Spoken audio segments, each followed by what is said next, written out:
Haribo, namaste everyone. Welcome back. Today we are going to be continuing with the recording of the Srimad Bhagavatam. This time we will be starting with Canto 1, Chapter 2, entitled Divinity and Divine Service. Text 1. Ugrishrava, Sutta Goswami, the son of Romarshan, being fully satisfied by the perfect questions of the Brahmanas, thanked them and thus attempted to reply. Text 2.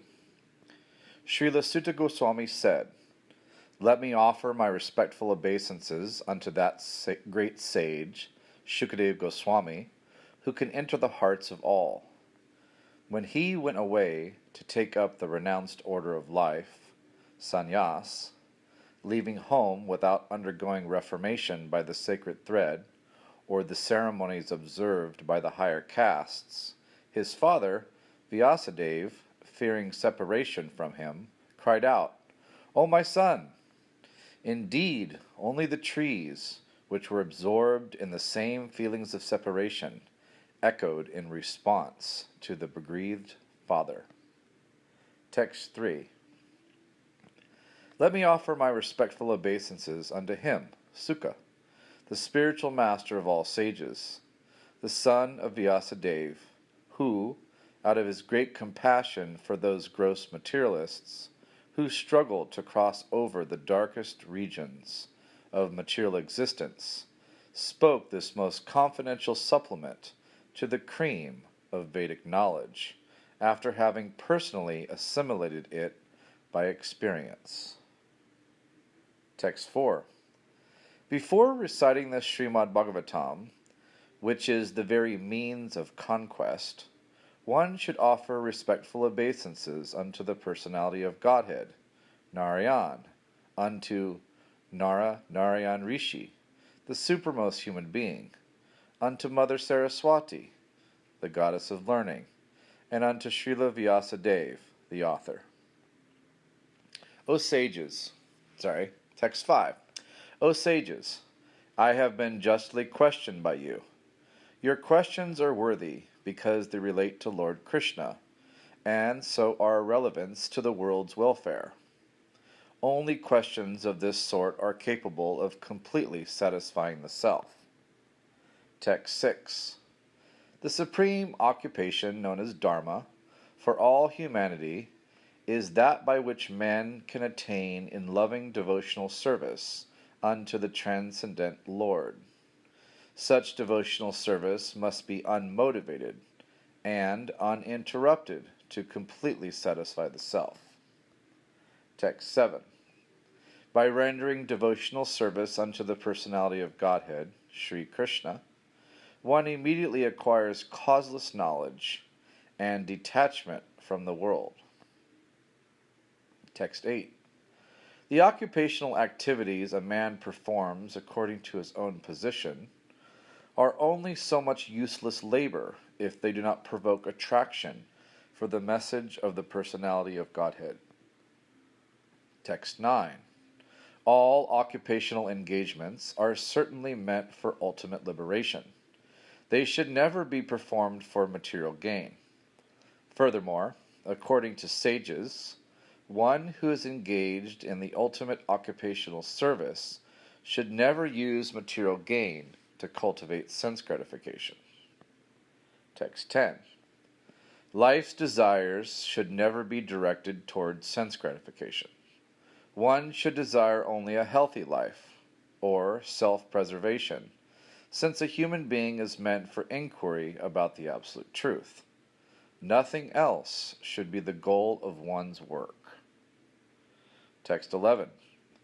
Learned transcendentalists who know the absolute truth call this non-dual substance Brahman, Paramatma, or Bhagavan. Text 12. The seriously inquisitive student or sage, well equipped with knowledge and detachment, realizes that absolute truth by rendering devotional service in terms of what he has heard from the Vedanta Shruti. Text 13. O best among the twice-born, it is therefore concluded that the highest perfection one can achieve by discharging the duties prescribed for one's own occupation according to caste divisions and orders of life is to please the personality of Godhead. Text 14. Therefore, with one pointed attention, one should constantly hear about, glorify, remember, and worship the personality of Godhead, who is the protector of the devotees. Text 15. With sword in hand, intelligent men cut through the binding knots of reactionary work known as karma by remembering the personality of Godhead. Therefore, who will not pay attention to his message? Text 16.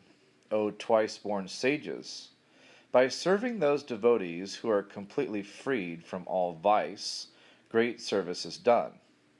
By such service, one gains affinity for hearing the messages of Vasudeva. Text 17. Sri Krishna, the personality of Godhead, who is the Paramatma or Supersoul in everyone's heart, and the benefactor of the truthful devotee, cleanses desire for material enjoyment from the heart of the devotee, who has developed the urge to hear his messages, which are in themselves virtuous when properly heard and chanted. Text 18. By regular attendance in classes on the Bhagavatam, and by rendering service to the pure devotee, all that is troublesome to the heart is almost completely destroyed, and loving service unto the personality of Godhead, who is praised with transcendental songs, is established as an irrevocable fact. Text 19. As soon as irrevocable loving service is established in the heart, the effects of nature's modes of passion and ignorance, such as lust, desire, and hankering, disappear from the heart. Then the devotee is established in goodness, and he becomes completely happy. Text 20. Thus established in the mode of unalloyed goodness, the man whose mind has been enlivened by contact with devotional service to the Lord gains positive scientific knowledge of the personality of Godhead in the stage of liberation from all material association. Text 21. Thus the knot in the heart is pierced, and all misgivings are cut to pieces. The chain of fruitive actions is terminated when one sees the self as master. Text 22. Certainly, therefore, since time immemorial, all transcendentalists have been rendering devotional service to Lord Krishna, the personality of Godhead, with great delight, because such devotional service is enlivening to the self. Text 23. The transcendental personality of Godhead is indirectly associated with the three modes of material nature, namely passion, goodness, and ignorance. And just for the material world's creation, maintenance, and destruction, he accepts the three qualitative forms of Brahma, Vishnu, and Shiva. Of these three, all human beings can derive ultimate benefit from Vishnu, the form of the quality of goodness. Text 24. Firewood is a transformation of earth, but smoke is better than the raw wood, and fire is still better, for by fire we can derive the benefits of superior knowledge through Vedic sacrifices. Similarly, passion, or rajas, is better than ignorance, or tamas, but goodness, or sattva, is best, because by goodness one can come to realize the absolute truth. Text 25. Previously, all the great sages rendered service unto the personality of Godhead due to his existence above the three modes of material nature. They worshipped him to become free from material conditions, and thus derive the ultimate benefit. Whoever follows such great authorities is also eligible for liberation from the material world. Text 26. Those who are serious about liberation are certainly non-envious, and they respect all. Yet they reject the horrible and ghastly forms of the demigods, and worship only the all-blissful forms of Lord Vishnu and his plenary portions. Text 27.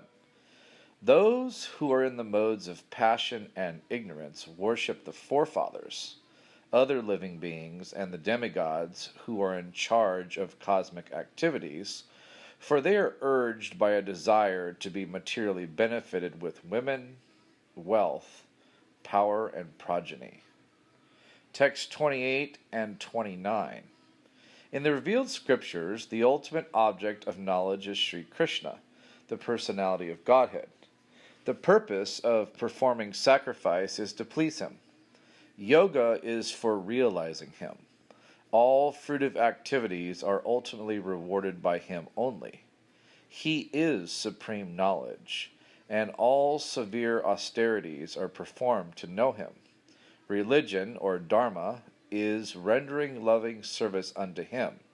He is the supreme goal of life. Text 30. In the beginning of the material creation, that absolute personality of Godhead, Vasudeva, in his transcendental position, created the energies of cause and effect by his own internal energy. Text 31. After creating the material substance, the Lord Vasudeva expands himself and enters into it. And although he is within the material modes of nature and appears to be one of the created beings, he is always fully enlightened in his transcendental position. Text 32. The Lord, as Supersoul, pervades all things, just as fire permeates wood, and so he appears to be of many varieties, though he is the absolute one without a second. Text 33. The Supersoul enters into the bodies of the created beings who are influenced by the modes of material nature and causes them to enjoy the effects of these modes by the subtle mind. Text 34. When the Lord of the universes maintains all planets inhabited by demigods, men, and lower animals, assuming the roles of incarnations, he performs pastimes to reclaim those in the mode of pure goodness. Thus ends the Srimad Bhagavatam, Canto 1, Chapter 2. Haribo, Namaste.